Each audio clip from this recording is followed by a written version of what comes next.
సినీ కార్మిక యూనియన్ నాయకులకు labour commission నోటీసులు జారీ చేసింది. మెంబర్షిప్ ఎంత తీసుకుంటున్నారు, చందాలు ఎంత తీసుకుంటున్నారు, బ్యాంక్ బ్యాలెన్స్లు ఎంత వివరాలతో పాటు ఆడిట్ రిపోర్ట్స్, మినిట్స్ బుక్స్ తో రావాలి అని నోటీసుల్లో పేర్కొన్నారు. 3 రోజుల్లో హాజరు కావాలి అని యూనియన్ నాయకులకు నోటీసులు పంపించారు joint commissioner of labour.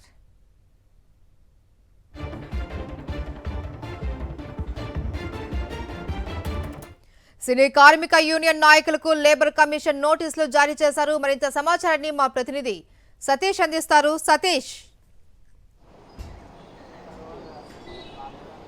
Yes Maheshwari, ఈరోజు ఈ సమ్మెలో ఒక ట్విస్ట్ ఏంటంటే ముఖ్యంగా ఫెడరేషన్ నాయకులకు లేబర్ కమిషనర్ నోటీసులు జారీ చేసింది. ముఖ్యంగా వాళ్ళ మెంబర్ యూనియన్కి సంబంధించి వసూలు ఎంత చేస్తున్నారంటే ఒక చందా ఎంత పెట్టారు, తర్వాత మిగతా వాళ్ళ దగ్గర నుంచి మెంబర్షిప్ కార్యక్రమంలో ఎంత తీసుకుంటున్నారు, టోటల్గా మీ వివరాలు ఏంటి అంటే మొత్తం మీ బ్యాంక్ బ్యాలెన్స్ ఎంత, అలాగే మినిట్స్కి సంబంధించిన లెక్కలు ఇవ్వండి, అలాగే మీ టోటల్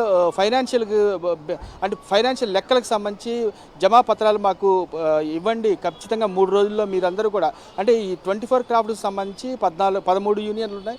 ఈ 13 యూనియన్లు కూడా వాళ్ళకి సంబంధించిన ఆడిట్ రిపోర్ట్స్ని, మినిట్స్ లెక్కల్ని కూడా లేబర్ కమిషన్ ఆఫీసులో 3 రోజుల్లో ఇవ్వాలని చెప్పేసి కూడా కమిషనర్ గంగాధర్ ఒక నోటీసులు అయితే జారీ చేశారు. ప్రస్తుతం నిర్మాతలతోటి ఫెడరేషన్ తోటి కూడా విడివిడిగా లేబర్ కమిషన్ ఆఫీసులో చర్చలు జరుపుతున్నారు. ముఖ్యంగా మనం చూడొచ్చు 18వ రోజు ఈ సమ్మె కొనసాగుతున్న నేపథ్యంలో ఇటు ప్రభుత్వం జోక్యం చేసుకోవడంతో ముఖ్యంగా షూటింగ్స్ లేక ఇతర భాషా చిత్రాలు కూడా ఇక్కడ షూటింగ్స్ జరుపుకోకపోవడంతో మిగతా భాషల్లో ఆ షూటింగ్ షెడ్యూల్స్ అంటే ఓవరాల్గా ఒక ఇండియా వైడ్గా ఒక అనిశ్చిత వాతావరణం నెలకొంది. వాళ్ళ డేట్స్ అయ్యి ప్రాబ్లం అవుతున్న తరుణంలో తెలంగాణ పాలసీకి ఇది విరుద్ధంగా ఉండడంతో తెలంగాణ ప్రభుత్వం జోక్యం చేసుకుంది. దాంతో నిన్నటి నుంచి కూడా ప్రభుత్వ ఉన్నతాధికారులు ఇటు ఫెడరేషన్ తోటి ఇటు నిర్మాతలతోటి కూడా చర్చలు జరుపుతున్నారు. అసలు ఎటువంటి అంటే ఈ సమ్మె ఎందుకు వచ్చింది, సమ్మె విడిపోవడానికి కారణం ఏంటి, సమ్మెకు సంబంధించి మొత్తం కూడా ఇద్దరిని కూర్చోబెట్టి వాళ్ళు మాట్లాడే ప్రయత్నం చేస్తున్నారు. దాంట్లో భాగంగానే లేబర్ కమిషన్ దగ్గర ఇప్పుడు ఇరు వర్గాలతో కూడా విడివిడిగా చర్చలు జరుపుతున్నారు. మరి దాదాపు 2 గంటలకు ఇద్దరిని కలిపి పిలిచిన లేబర్ కమిషన్ ఇంకా కూడా చర్చలు జరుపుతూనే ఉంది.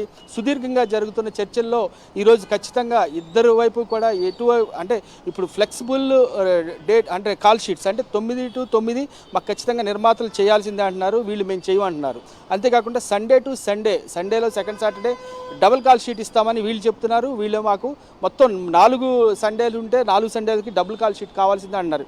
ఈ రెండింటి దగ్గర ఆగింది. ఈ రెండింటికి సంబంధించి వీళ్ళు మొత్తం కూడా ఒక కమిటీ అయిపోతున్నారు. లేబర్ కమిషన్ ఆధ్వర్యంలో నిర్మాతల నుంచి కొంతమంది, ఫెడరేషన్ నుంచి కొంతమంది తీసుకొని ఆ రెండింటి మీద ఒక కమిటీ వేసి తర్వాత దాని గురించి చర్చించబోతున్నారు. అయితే ఈ రోజుతోటి ఈ బంద్ను ఆఫ్ చేసి రేపు నుంచి షూటింగ్కి వెళ్ళాలనే ఉద్దేశంతో లేబర్ కమిషన్ ఉన్నట్టుగా తెలుస్తుంది. అట్లాగే నిర్మాతలు ఫెడరేషన్స్ని కూర్చోబెట్టి మాట్లాడుతున్నారు. మరికొద్ది సేపట్లో రేపు షూటింగ్కి వెళ్తారా లేకపోతే అసలు ఏం జరగబోతుంది అనేది మరికొద్ది సేపట్లో అయితే తెలిసిపోతుంది. మహేశ్వరి. సతీష్, లేబర్ కమిషన్ నోటీసులకు సంబంధించి యూనియన్ నాయకులు ఏమైనా స్పందించారా?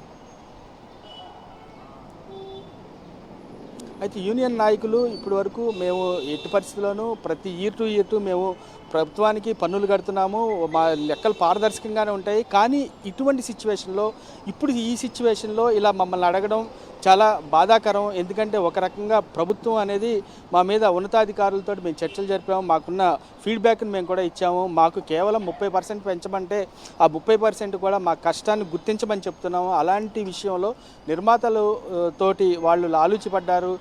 గవర్నమెంట్ ఇలా చేయడం బాధాకరంగా ఉందని చెప్పేసి కూడా వాళ్ళు ఒకంత ఆగ్రహంతో ఉన్నారు. అయితే ఫెడరేషన్ నాయకులు ఏమంటున్నారంటే మేము కార్మికుల తరపున మాట్లాడుతున్నాం కాబట్టి, కార్మికులకి సమస్యలు ఉన్నాయి కాబట్టి మేము మాట్లాడుతున్నాము.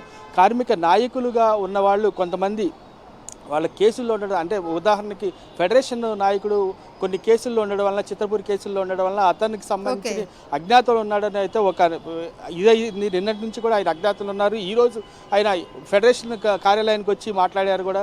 అంటే టోటల్గా మనం చూసుకుంటే ఈ రెండింటికి సమస్యను తీర్చడానికి శతవిధాలా ప్రయత్నిస్తున్నారు. దాంట్లో భాగంగానే ఇప్పుడు చర్చలు జరుగుతున్నాయని చెప్పుకోవచ్చు. Maheshwari. Right, thank you Satish.